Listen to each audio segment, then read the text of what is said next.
Hello everyone, welcome to Beyond Teachings. I am Aparna Kumar, your chemistry educator at Beyond Teachings.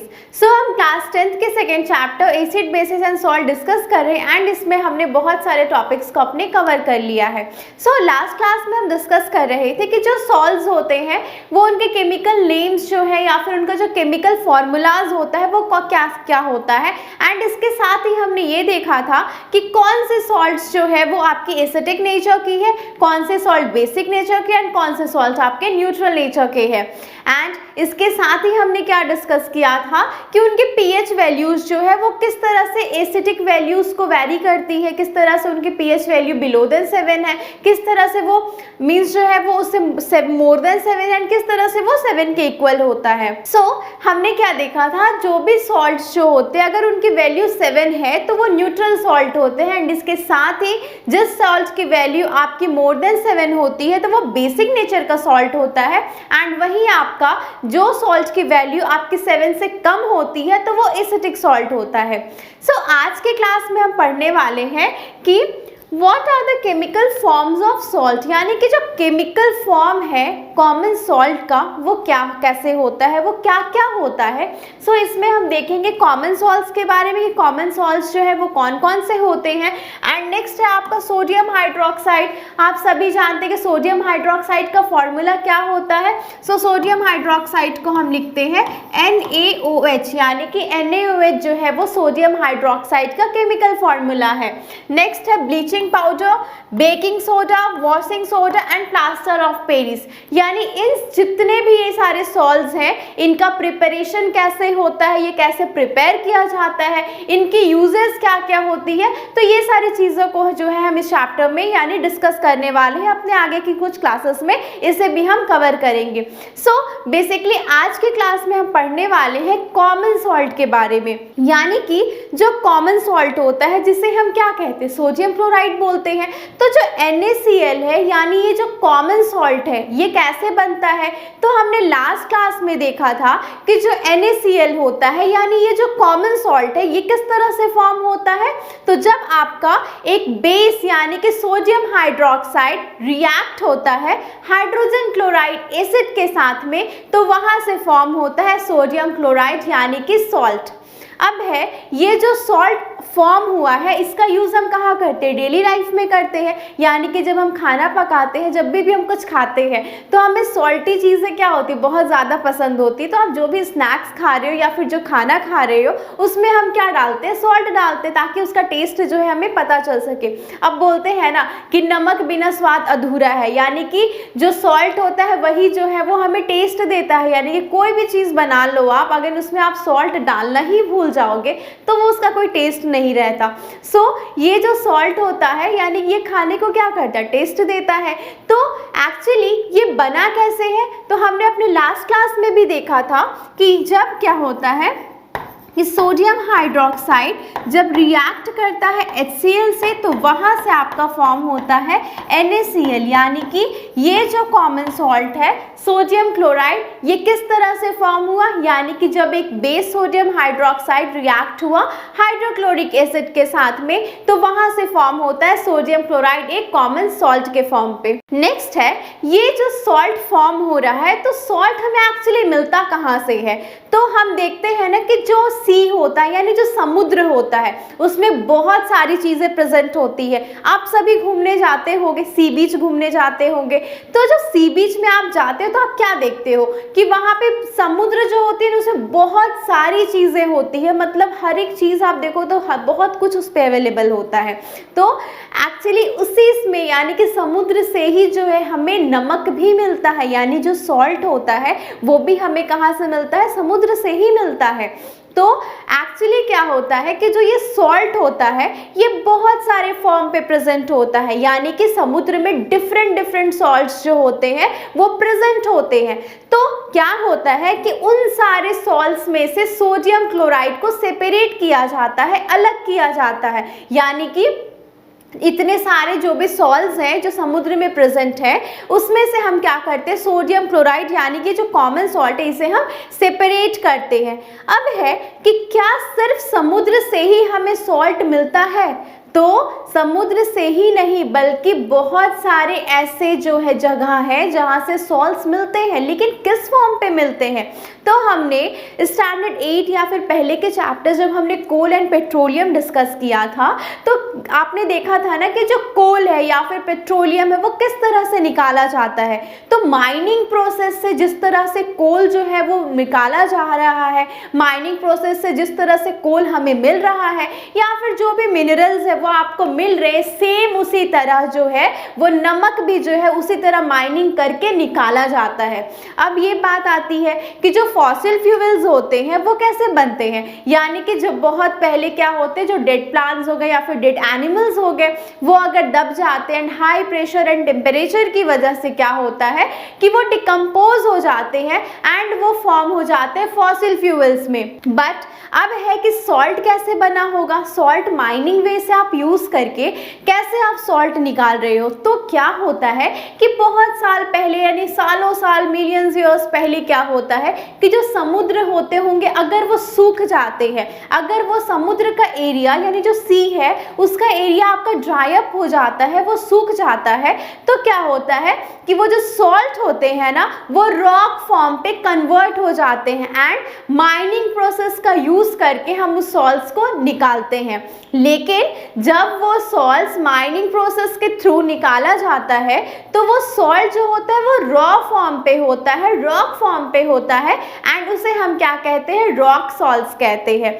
तो जो भी rock salts होता है ना या फिर जो रॉ सॉल्ट्स है वो आप देखोगे वो हल्का ब्राउनिश कलर का होता है। अब है कि ये जो इसका हल्का ब्राउनिश कलर है वो क्यों है, बिकॉज आप तो देखते हो कि जो सॉल्ट्स आप डेली घर पे यूज कर रहे हो, जो आप अपने खाने में यूज कर रहे हो, तो वो सॉल्ट्स आप देखोगे व्हाइट कलर के क्रिस्टल फॉर्म पे होता है। लेकिन क्या है ना कि वो सारे सॉल्ट्स आपके लाइटिश ब्राउनिश कलर में होते हैं। तो क्यों है, बिकॉज उसमें बहुत सारे इम्प्यूरिटी प्रेजेंट होती है, बहुत सारे इम्प्यूरिटीज प्रेजेंट होने की वजह से वो आपका हल्का ब्राउनिश कलर का होता है। एंड फिर इसे हम क्या करते हैं, फिल्टर करते हैं उस यानी कि नमक जो है उसे फिल्टर किया जा रहा है एंड देन आफ्टर जो है हमें एक कॉमन सॉल्ट के फॉर्म पे उसे हमें अवेलेबल कराया जाता है जिसका यूज जो है हम अपनी डेली लाइफ में करते हैं। सो हम बोल सकते हैं कि इस तरह से ये जो सॉल्ट्स है हमें मिल रहा है किस फॉर्म पे। सो हम बोल सकते हैं कि जो सॉल्ट्स है या तो वो हमें समुद्र से मिलता है, सीज से मिलता है, या फिर आप देखोगे तो हमें रॉक सॉल्ट के फॉर्म पे वो मिलता है जिसे हम माइनिंग के थ्रू जो है वो सॉल्ट्स जो है उसे निकालते हैं यानी उसे हम प्राप्त करते हैं। नेक्स्ट है आप देखोगे यानी ये जो सॉल्ट्स मिला, जो सॉल्ट्स आपको सीज से मिल रहा है या फिर जो रॉक सॉल्ट्स के फॉर्म पे आपको मिल रहा है, ये सॉल्ट की भी ना एक स्टोरी है। यानी कि हर एक चीज़ की जैसे स्टोरी होती है वैसे सॉल्ट की भी एक स्टोरी है। एंड ये जो सॉल्ट है ना ये हमारे इंडिया के फ्रीडम में इसका रोल काफ़ी इंपॉर्टेंट रोल प्ले करता है। अब आप सोच रहे होंगे किस तरह से एक सॉल्ट जो है वो इंडिया के इंडिपेंडेंट में इतना बड़ा रोल जो है वो प्ले किया। तो आज हम बात करने वाले हैं दांडी मार्च के बारे में, यानी आप ये जो पिक्चर देख रहे हो हम यही आज डिस्कस करेंगे ये दांडी मार्च के बारे में। सो दांडी मार्च जो है एक्चुअली वो क्यों स्टार्ट किया गया, वो कब स्टार्ट किया गया एंड इसे किसने स्टार्ट किया, तो आज के क्लास में हम डिस्कस करने वाले हैं। एक्चुअली ये जो दांडी मार्च है वो कब स्टार्ट किया गया था, तो दांडी मार्च आपका स्टार्ट किया गया था 12 मार्च 1930 में। यानी कि ये जो दांडी मूवमेंट है, ये जो दांडी मार्च था ना वो 12 मार्च 1930 में स्टार्ट किया गया। एंड इसे स्टार्ट किसने किया था, तो हमारे जो फादर है यानी कि हमारे जो फादर है महात्मा गांधी, यानी कि जो हमारे राष्ट्रपिता है महात्मा गांधी, इन्होंने स्टार्ट किया था क्या, दांडी मार्च। यानी जो दांडी मार्च है वो कब स्टार्ट किया गया, 12 मार्च 1930 में स्टार्ट किया गया जिसे महात्मा गांधी ने स्टार्ट किया था। एंड इनके साथ 78 पीपल जो थे इनके सपोर्ट में थे, वो लोग भी इस दांडी मार्च में पार्टिसिपेट किए थे। अब था कि दांडी मार्च क्यों स्टार्ट किया गया, तो दांडी मार्च एक्चुअली इसलिए स्टार्ट किया गया बिकॉज हमारे इंडिया में जब ब्रिटिश जो है वो रूल कर रहे थे तो उन्होंने जो नमक था था, यानी जो सॉल्ट होता है उस पर टैक्स लगाया।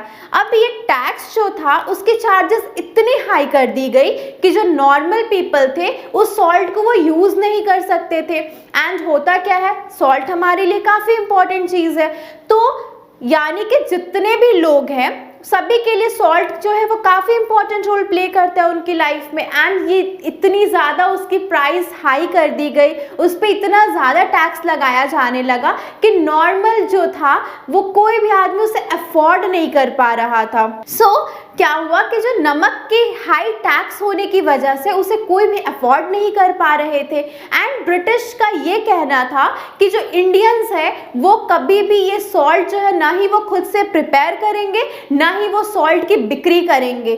तो इंडिया को किसी तरह वो सॉल्ट यानी इंडियंस को जो भी सॉल्ट चाहिए था वो ब्रिटिश से ही लेना था। वो खुद का सॉल्ट ना ही बना सकते थे ना ही वो सेल कर सकते थे। अब दूसरी चीज़ ये थी कि वो ना ही बना सकते हैं ना ही वो सेल कर सकते हैं। एंड जब वो ब्रिटिश के अंडर में है उन्हें यानी कि उनके अंडर में ही हमें जब जो टैक्स जो था वो बहुत ज़्यादा पे करना पड़ रहा था सॉल्ट खरीदने को लेकर के, तो गांधी जी एंड 79 लोगों ने ये डिसीजन लिया कि क्यों ना इसके अगेंस्ट जो है हम एक मूवमेंट स्टार्ट करें।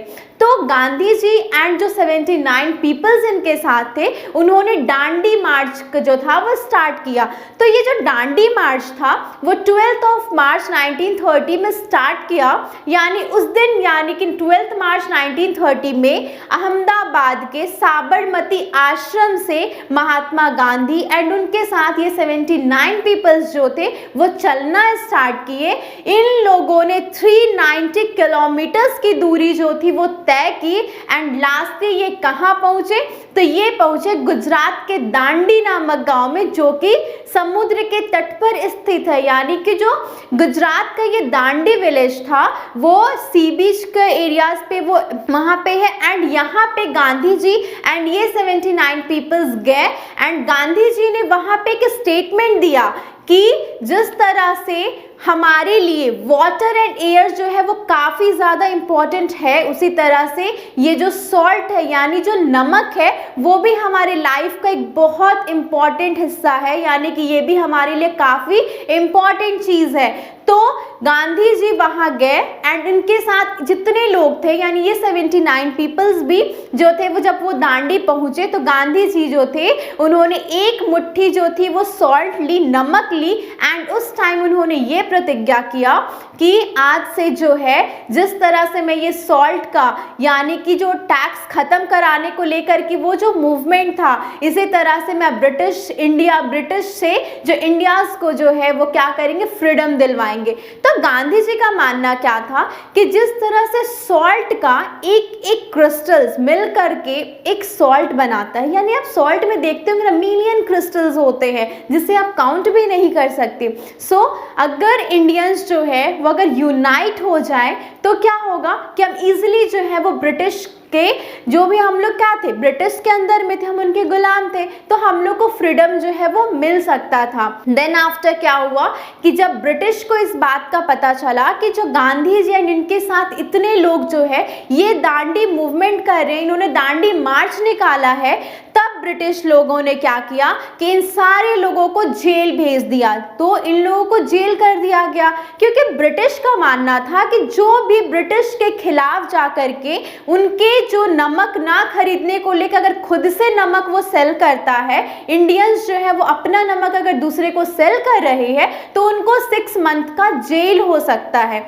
तो ये मूवमेंट के लिए जो ब्रिटिशर्स थे वो क्या किए कि गांधी जी एंड जितने लोग थे सभी को जेल में डाल दिया गया।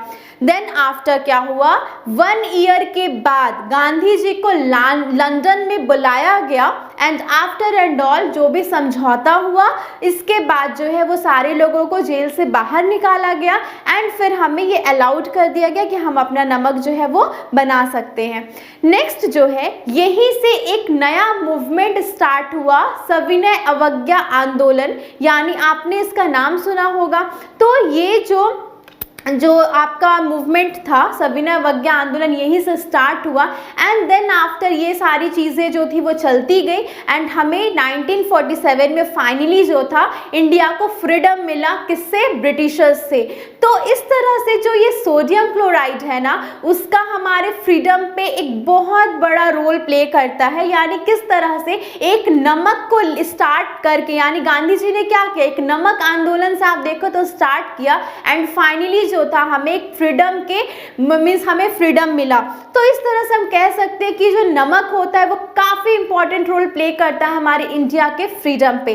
तो आज के क्लास में हमने क्या देखा कि जो NaCl है यानी कि जो सॉल्ट है वो हमें कहाँ से मिलता है, तो ये हमें कहाँ से मिलता है, सी से मिलता है या फिर जो होते हैं रॉक सॉल्ट्स के फॉर्म पे। रॉक सॉल्ट्स कैसे बनते हैं, तो हो सकता है कि बहुत सालों मिलियंस पहले, क्या मिलियंस ईयर्स अगो क्या हुआ होगा कि अगर कोई सी जो है वो ड्राइड हो गया होगा, सूख गया होगा, तो वहाँ से वो रॉक सॉल्ट्स के फॉर्म पे हमें मिल सकता है एंड उसे हम माइनिंग प्रोसेस का यूज़ करके उन सॉल्ट्स को हम निकाल सकते हैं। बट ये सॉल्ट क्या होता है, ब्राउनिश कलर का होता है बिकॉज इसमें बहुत सारी इम्प्योरिटीज प्रेजेंट होती है एंड देन आफ्टर इसे फिल्टर किया जाता है, देन हम इसका यूज़ करते हैं। नेक्स्ट हमने देखा कि किस तरह से सोडियम क्लोराइड जो है हमारे इंडियन फ्रीडम दिलाने में इसने इंपॉर्टेंट रोल प्ले किया। तो दांडी मार्च के बारे में हमने पढ़ा आज कि 12 मार्च 1930 में जो है वो गुजरात के साबरमती आश्रम से स्टार्ट किया गया था दांडी मार्च, जो कि दांडी नामक गांव पे जाके खत्म हुआ था। नेक्स्ट है कि वो 1930 में जो दांडी मार्च हुआ था उसके बाद ही जो है वहाँ से इंडिया का फ्रीडम को लेकर के सारे लोगों ने बहुत सारे कुछ किए एंड इसके लिए बहुत सारे हमारे नेता लोगों को जेल भी जाना पड़ा। देन आफ्टर क्या हुआ कि हमें जो है वो ब्रिटिशर्स से जो है फाइनली फ्रीडम भी मिला। सो आगे की अपनी फर्दर टॉपिक्स को हम अपने नेक्स्ट क्लास में डिस्कस करेंगे। Thank you and have a nice day.